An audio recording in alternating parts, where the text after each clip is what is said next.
நான் இங்கேருந்து 12th முடிச்சுட்டு வேலைக்கு போனோம். ஏஜென்ட் மூலிமா தான் வேலைக்கு போனேன். அங்கே வந்து ஒரு வேலையில் ஒருத்தவங்க வீட்டில் இட்டு போய் விட்டாங்க.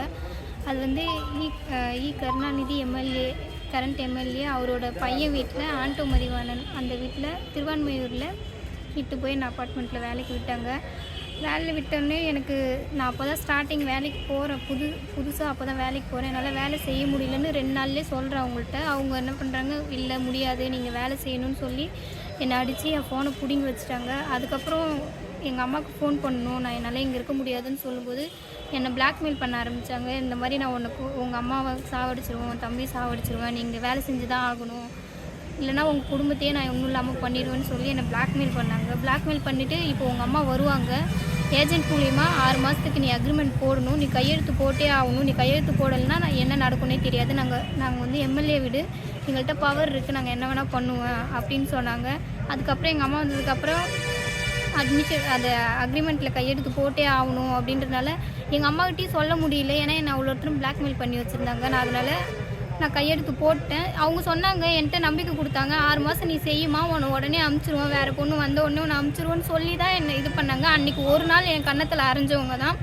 7 மாதமாக நான் வேலை செய்கிறேன். 7 மாதமாகவே என்னை ஒவ்வொரு நாளும் அவங்களுக்கு எப்படிலாம் தோணுதோ அப்படிலாம் என்னை அடிப்பாங்க. ஒரு சின்ன வேலை நான் ஒழுங்காக செய்யலைனாலுமே நான் இப்படி போகும்போதும் கன்னத்தில் அடிப்பாங்க, வரும்போதும் கன்னத்தில் அடிப்பாங்க. ஒரு நாள் நைட்டு 2 மணிக்கு பேக் பண்ணி முடித்தோம். அவங்க வெளியே ஊருக்கு போகிறாங்கன்றனால காலையில் 6 மணிக்கெலாம் நீ சாப்பாடு எல்லாம் செஞ்சு வச்சுருக்கணும்னு சொன்னாங்க.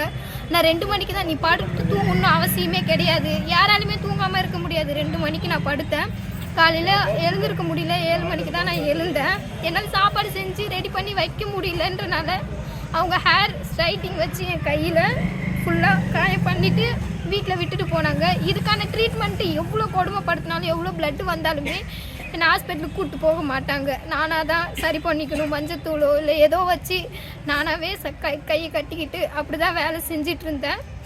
ஒரு நாள் வந்து காலையில் எல்லா வேலையும் செஞ்சு முடிச்சிருக்கணும்னு சொன்னாங்க. என்னால் எழுந்து செய்ய முடியல. பிரேக்ஃபாஸ்ட் லஞ்சு மட்டும் செஞ்சு வச்சுருந்தேன். வீடு எல்லாம் கூட்டி போட்டு முடிச்சிருக்கணும்னு சொன்னாங்க. அந்த வேலை என்னால் செய்ய முடியல. அவங்க வெளியே போகிறது நிறுத்திட்டாங்க, போகலை. எனக்கு டைமுக்கு நீ வரல, என் கூட எனக்கு ஹெல்ப்புக்கு என்னால் வர முடியாது, ஏன்னா வீட்டு வேலை முடிக்கலன்றனால நான் ஒரு நாள் ஃபுல்லாக ஒரு குழம்பு கறி வச்சு காலையில் ஆரம்பித்தாங்க, நைட்டு 11 மணி வரைக்குமே.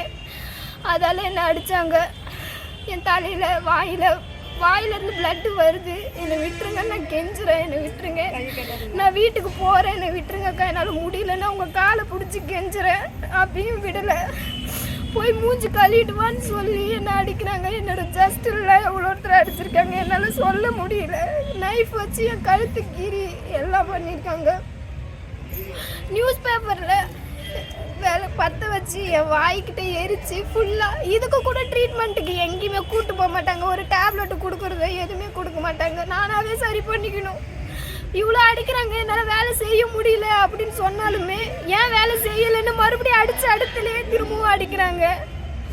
என்னால் ரொம்ப முடியல. ஒரு நாள் ஃபுல்லாகவே விடாமல் துரத்தி அடித்தா கூட பரவாயில்ல, நீ அடிச்சுக்கிட்டே நீ வேலை செய்யணும்னு என்னை வேலை செய்ய வச்சாங்க. அப்பயும் வேலை செஞ்சுட்டு தான் இருந்தேன். என் ஃபேஸே மாறிடுச்சு. என் தலைமுடியெலாம் வெட்டி என்னால் முடியல. என்ன பண்ணுறதுன்னே என்னால் ஒரு சாக போகிற நிலமையில இருந்தேன் நான். அப்பயுமே நான் ஹாஸ்பிட்டலுக்கு கூப்பிட்டு போகல. சரி பண்ணுன்னு வீட்டில் இருந்து ஐஸ் கட்டி எடுத்து கொடுக்குறாங்க, தலையில் வச்சு சரி பண்ணு, வீங்கி இருக்க இடத்துலலாம் வை, சரி பண்ணுன்னு இவ்வளோ கொடுமைப்படுத்திட்டு திரும்பவும் நீ வந்து இதெல்லாம் சொன்னால் வெளியே சொன்னால் உன்னை காப்பாற்றுறதுக்கு யார் இருக்கா, நீயே இல்லாத நாய். நான் பெரிய எம்எல்ஏ வீட்டில் இருக்கிறேன், எம்எல்ஏ மருமவன் நான் ஒரு வார்த்தை சொன்னால் உங்கள் வீடே இல்லாமல் பண்ணிடுவாங்கன்னு சொல்லி என்னை அவ்வளோ பிளாக்மெயில் பண்ணாங்க. என்னோடய பர்சனல் மேட்டரில் நீ அவங்கள்ட்ட பேசுகிற, நீ உங்கள்கிட்ட பேசுகிறேன்னு என்னை பொய்யா ஒரு டாக்குமெண்ட்டு எனக்கு தெரிஞ்ச டாக்டர் இருக்காங்க, நான் அவங்கள்ட்ட சொல்லி நீ அபார்ஷன் பண்ணுன்னு சொல்லி எனக்கு இர்ரெகுலர் பீரியட்ஸ் இருக்குது, அதெல்லாம் அவங்க யூஸ் பண்ணிவிட்டு நான் ஒரு போலி டாக்குமெண்ட் ரெடி பண்ணி உன் ஊர் ஃபுல்லாக சொல்லிவிடுவேன், உன்னை அசிங்கப்படுத்திடுவேன். அதுக்கப்புறம் நீ எங்கே போவே, நீ யார்கிட்ட சொல்லி என்ன பண்ண முடியும், என் ட்ரெஸ் எல்லாம் கழட்டி நீ வெளியே போடின்னு என்ன இது பண்ணியிருக்காங்க. நான் அவ்வளோ கெஞ்சுவோம், வேண்டாம் என்னை விட்டுருங்கன்னு சொல்லி. நான் இப்படியே உன்னை வெளியே அனுப்பிச்சேன்னா எவன் வந்து கேட்டான் எம்எல்ஏ வீடுன்னு சொன்னால் பொத்துக்கிட்டு போவானுன்னு சொல்லுவாங்க. அப்போ இல்லாதவங்க எல்லாருமே அவங்களுக்கு அடிமையாக அவங்கள்ட்ட அடி வாங்கிட்டே தான் இருக்கணும். நம்ம எங்கிட்ட ஒரு வார்த்தை கேட்கக்கூடாது. கேட்டால் நீயே இல்லாத நாயின்ட்டு என்னை அவ்வளோ கொடுமைப்படுத்துகிறாங்க. ஒரு சின்ன வேலை, ஒரு பாத்திரம் ஒழுங்காக கழுவலையோ இல்லை ஒரு துணி ஒழுங்காக மடித்து வைக்கலையோ, அதனால மிளகாத்தூள் அவங்களுக்கு என்னென்ன விதவிதமாக தோணுதோ கொடுமை பண்ணணும்னு நினைக்கிறாங்களோ அந்த மாதிரிலாம் என்ன பண்ணாங்க, மிளகாத்தூளை கரைச்சி குடிடின்னு குடிக்க சொல்லுவாங்க. குடிச்சிட்டு உள்ள ஃபுல்லாக எரியும். என்ன பண்ணுறதுன்னு தெரியாமல் டைல்ஸை படுத்து துடிப்பேன், என்னால் முடியலக்கா ஏதாவது பண்ணுங்கன்னு. தண்ணி கூட குடிக்க கூடாதுன்னு அவ்வளோ கொடுமைப்படுத்தினாங்க. என்ன பண்ணுறதுன்னு தெரியல. கம்ப்ளைண்ட் பண்ணிக்கிட்டே இருப்பாங்க, அவங்க பண்ணுறாங்க இது பண்ணுறான்னு சொல்லி என்னை கம்ப்ளைண்ட் பண்ணிக்கிட்டே இருப்பாங்க. அவங்க பேச்சு கேட்டுக்கிட்டு என்னை இன்னும் அவங்க வேலை செய்ய வரவங்க அவங்க கம்ப்ளைண்ட் பண்ணுறாங்கன்றதுனால அவங்களுக்கு சாதகமாக அவங்க வேலையை சேர்த்து நீ தான் செய்யணும்னு சொல்லுவாங்க. நான் லஞ்சு டின்னர் எல்லாம் செஞ்சுட்டு அவங்களுக்கு ஹெல்ப் பண்ணிவிட்டு வீடு கூட்டி மாவு போட்டு பாத்ரூம் கழுவிட்டு துணி கழுவிட்டு எல்லாமே காலையில் 6 மணிக்கு எழுந்தா நான் நைட்டு 1:30 மணிக்கு 2 மணிக்கு தான் படுப்பேன். அது வரைக்கும் என்ன வேலை செய்ய உட்காரக்கூடாது. நீ உட்காரத்துக்கு வந்தியா, நீ கெஸ்ட்டா, என் வீட்டு கெஸ்ட்டா, சம்பளம் கொடுக்குறல்ல நான், நீ என்ன இப்படி உட்காந்துருக்குன்னு.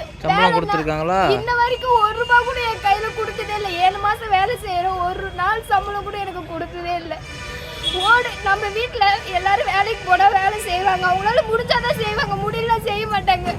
உன்னால் முடியுதோ முடியல நீ செஞ்சே ஆகணும். வேலைன்னா பொறுமையாக செய்யக்கூடாது. அவங்களை பொறுத்தவரை ஃபாஸ்ட்டாக செய்யணும். எந்த ஒரு வேலை செஞ்சாலும் ஓடிக்கிட்டே இருக்கணும். இந்த வேலை செய்யும் போது இந்த வேலையை உருப்படியாக என்னை முடிக்க விடவே மாட்டாங்க. நீ அந்த வேலையை செய்யணுவாங்க, அந்த வேலை செய்ய போனால் இது ஏன் முடிக்கலன்னு சொல்லிட்டு அடிப்பாங்க. இது இல்லை, ஏன் தப்பு எதுவுமே இல்லை. நான் செஞ்சுட்டு இருக்கும்போது நீங்கள் ஏன் அந்த வேலைக்கு கூப்பிடுறீங்க? என்ன வருமா? என்ன ஒரு நான் திருநெருங்குன்றம். உன் பேர்? என் பேர் ரேகா. இதை பற்றி அந்த எம்எல்ஏக்கு இது மாதிரி நடக்குது யாருக்குமே தெரியாது. அவங்க ஹஸ்பண்ட் கூட தெரியக்கூடாதுன்னு நினைப்பாங்க. அவங்க ஹஸ்பண்ட்